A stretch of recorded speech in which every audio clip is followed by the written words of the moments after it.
Your name? Wade Smith. All right. So what got you started in knife making? My friend who is teaching me blacksmithing is also a knife maker. Yeah. And his name's Harry Black. Okay. And I started blacksmithing because my name is Smith. And I thought, I need to learn how to do this. That's where my name came from. Yeah. What would you say your proudest accomplishment of your blacksmithing and or bladesmithing career has been? Wow. Kind of the same answer. When somebody comes along and decides they want that. They like a piece off my table so much, whether it's just a hook that I made when I'm blacksmithing, Yeah. that I made for somebody, a piece like that. I've made a couple of pieces special for certain people. And I enjoy that. The fact that they like it so much that they want to buy it. Somebody who I don't even know will walk up to my table, and if they decide they want a knife, that's really nice. I really enjoy that. I sold the knife out at Murphy, Idaho, at their outpost days. I sold a knife out there a couple of years ago. Mhm. And this farmer came along. I'd seen him and his family around. Really nice people. And I still don't even know the guy's name. I think his name is Tim, but I don't know. But a couple of years ago, he bought a knife for his daughter off of my table. Yeah.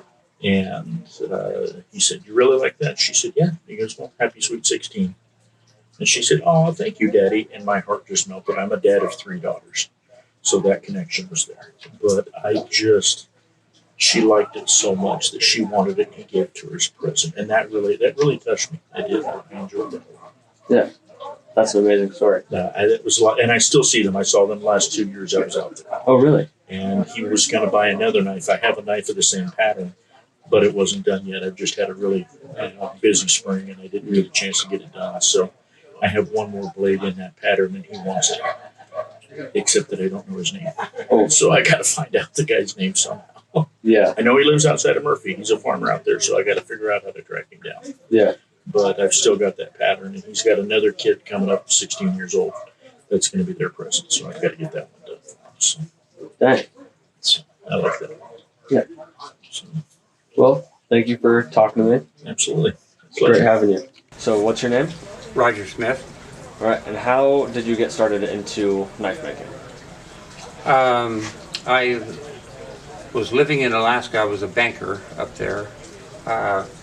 I was working for a bank in Colorado and got transferred to Alaska in 1976, and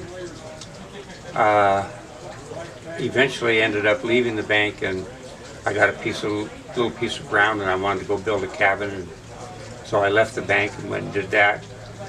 And when I got out there, it was remote, and I needed to find some way to get some money. So I've always hunted and fished, so I just said, well, I'm going to start making custom knives, and that's 50 years ago. I'm still making custom knives. Dang. The knives have never been a hobby. They've always been a job. Yeah.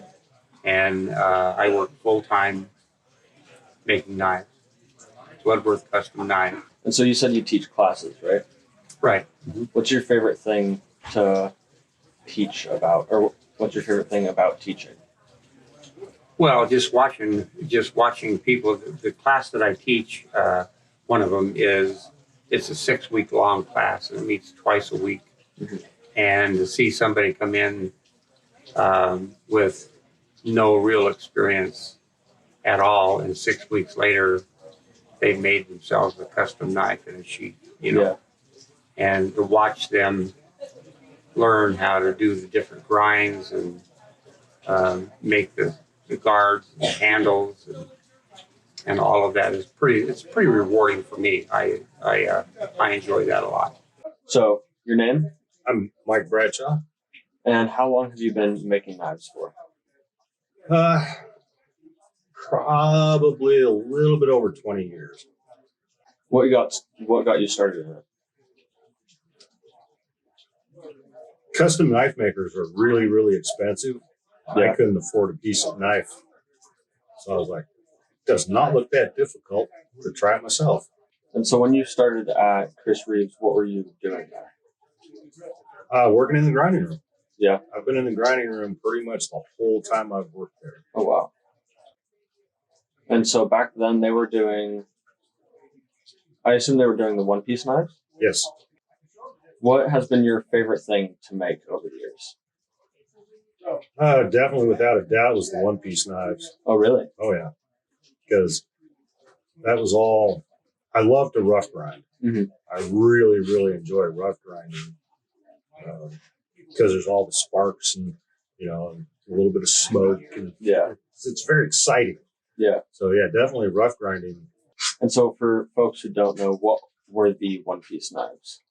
So the one-piece knives were a line of knives that were made. They were a hollow handle survival kind of knife, but it was all made. The handle and the blade and the cross guard, everything was machined out of one solid piece of steel. They were very, very strong. Yeah. Yeah, you could put them between logs and stand on them and Dang. not break them.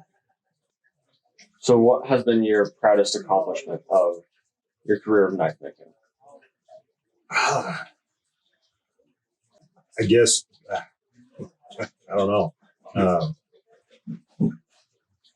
I won an award last year, Oh, yeah? the best tactical knife at the IKA show. Yeah. And that was for one of your personal knives It that you were was. selling. Yeah.